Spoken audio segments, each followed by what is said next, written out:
Welcome to Unapologetically Sensitive, a place to find connection and a sense of belonging, where you can learn, relate, laugh, and maybe even live a bolder, brighter life. I'm your host, Patricia Young. This is a weekly podcast where we talk about sensitivity and the richness that it adds, the strengths we have because of our sensitivity, and some of the challenges it poses as well. The information in this podcast is not a substitute for help from a licensed mental health professional. Hey there, this is bonus episode 48, and today I want to talk to you about how do we navigate through when we have a situation or experience or feedback and our emotional response or reaction is larger than what we would like it to be. This is something that I hear very, very frequently from highly sensitive people, that we feel things so deeply and we have strong reactions and people want to learn to manage that. And it's kind of interesting that in a number of ways, I've really gotten mastery over this. I've talked a lot about how I have very high expectations. So I often get disappointed. So when I find that coming up for me, I'm like, I had an expectation I didn't realize. And now I'm in the part where I feel frustrated or disappointed. Once I name it, it makes it a lot easier. And so I don't feel like I get thrown as much by things that happen to me. That's not to say that I don't have responses to things. And I've talked about this before, that I really choose to use the word response as opposed to reaction, because reaction is just what happens when something hits us and we don't take time to mindfully respond. I can respond and have a strong reaction, but to me, there's more empowerment in choosing the word respond. So let me tell you what happened today. As some of you know, I'm heading to a silent retreat at a monastery for 7 days coming up shortly. And one of the requirements is I tend to wear pretty fitting pants most of the time. And so I need to wear some pants that are not fitting. That's just part of the dress code there. I'm not really crazy about going clothes shopping. I have a history of being overweight. A few years ago, I radically changed my diet. I started going to the gym. I worked out. I lost 50 pounds. I felt better than I ever had, and I really felt like I had, quote, arrived. What I was doing was very great, but it wasn't sustainable. So I've put on at least 20 pounds since then. I'm trying to find more ways that work for me to move my body that feel loving. It's still a process for me. And so kind of the bottom line is, so I've put some weight on again.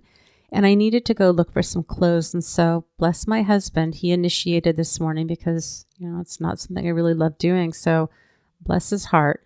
We went out to breakfast and then we went looking for some clothes. And the first place I went, I just couldn't find anything. And then I went shopping and found a place.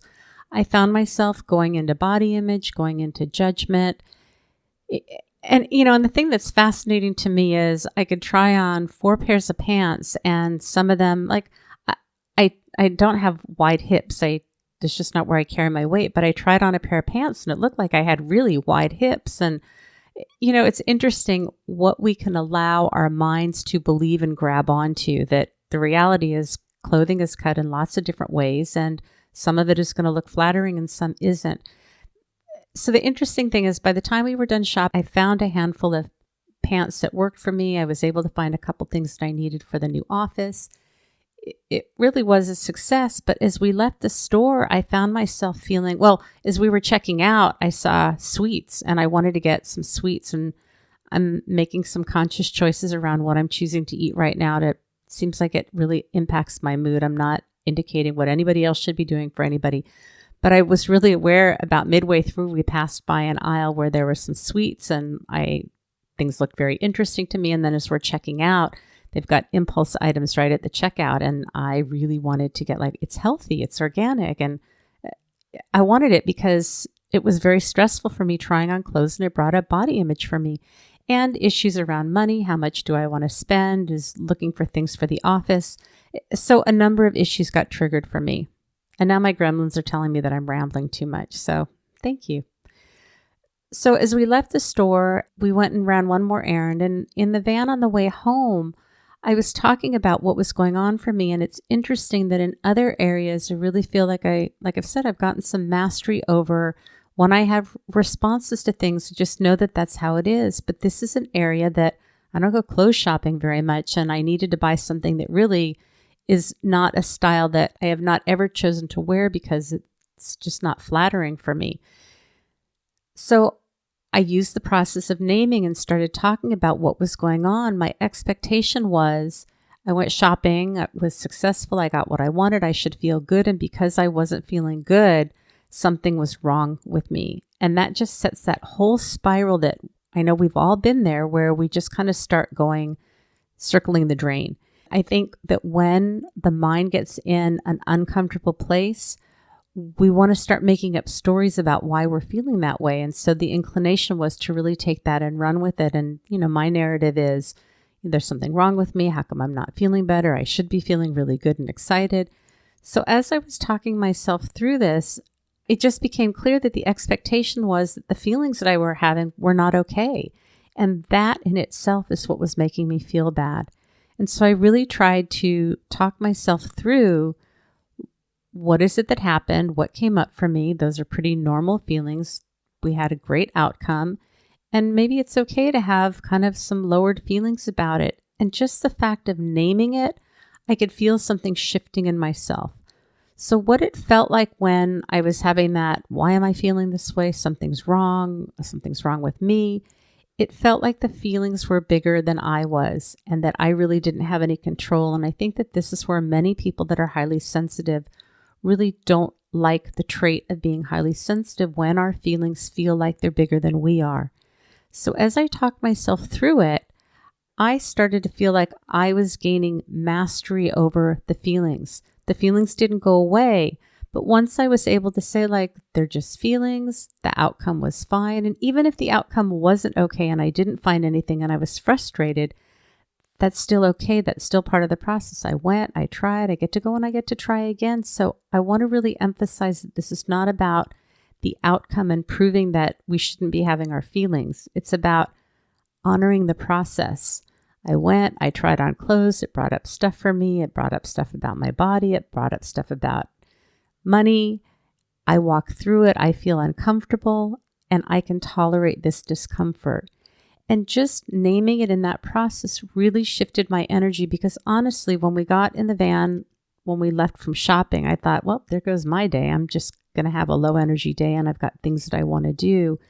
And I felt really frustrated about that. But as I processed through this and just thought, this is one of those things that I need to predispose, that when I go clothes shopping, it's very likely that it will affect my mood. It will affect my body image. It will affect my money issues.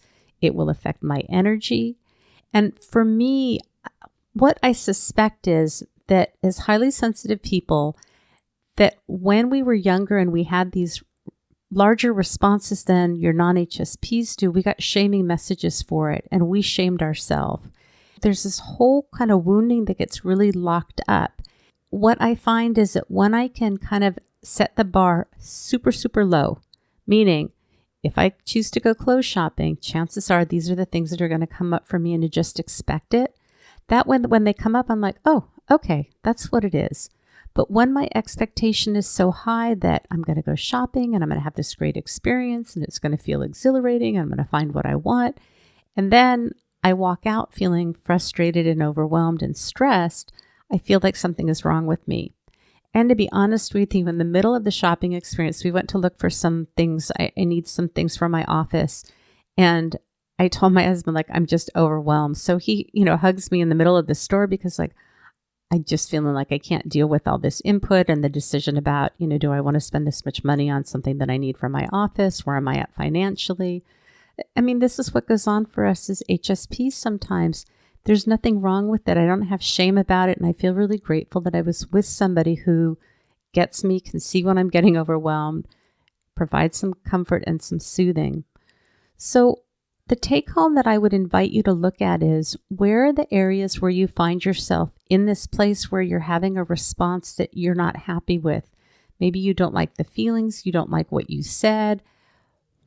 To really examine, what is it that's going on? What is your expectation? Because I think we often have these expectations as highly sensitive people that we shouldn't be having feelings about things. We shouldn't be having reactions. We shouldn't be having responses.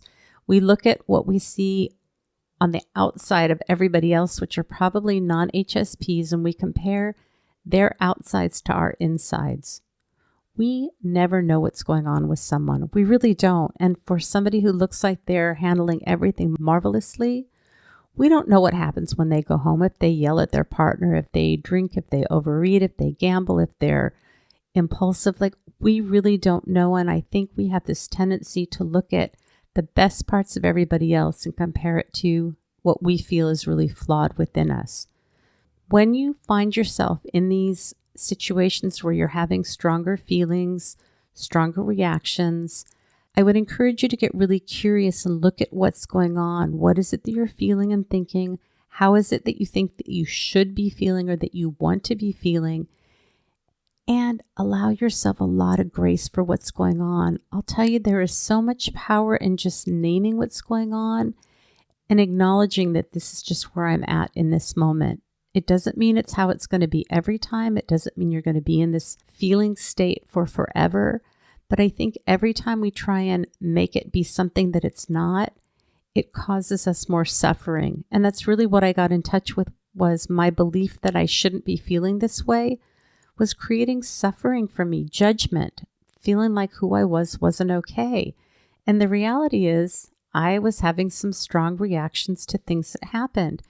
And until I work through this and practice naming it and feeling what I'm feeling and kind of changing how I'm thinking about it and the story that I'm telling myself, I'm going to continue to have those same reactions. And what I did was I've really mastered this in other areas of my life. And this is an area where I haven't gotten to practice very much. I get an opportunity to practice. And to be honest with you, by the time we got home, it had kind of moved through me. And as we were driving home, I thought, I think this would make a great bonus episode. So once again, when I have struggles, I really love sharing it with you, the listener, because I know that this is something that we all experience. And I really do feel that when we believe that the feelings and emotions are bigger than us, we are going to get overwhelmed. And so I really would encourage you to think about that we really are bigger than our feelings and emotions and responses and reactions, that we do have the ability to make choices. It takes a lot of practice. It's messy. It's awkward. It's uncomfortable.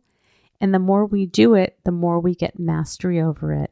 And just because we master it in one area may not mean that we have mastery in all areas. Like what came up for me today is a perfect example. And I had that feeling of being thrown and not appreciating how I was feeling until I had an opportunity to look at it. So I hope you found this helpful. If you have any questions or comments, please feel free to reach out to me. You can find all information about me at unapologeticallysensitive.com.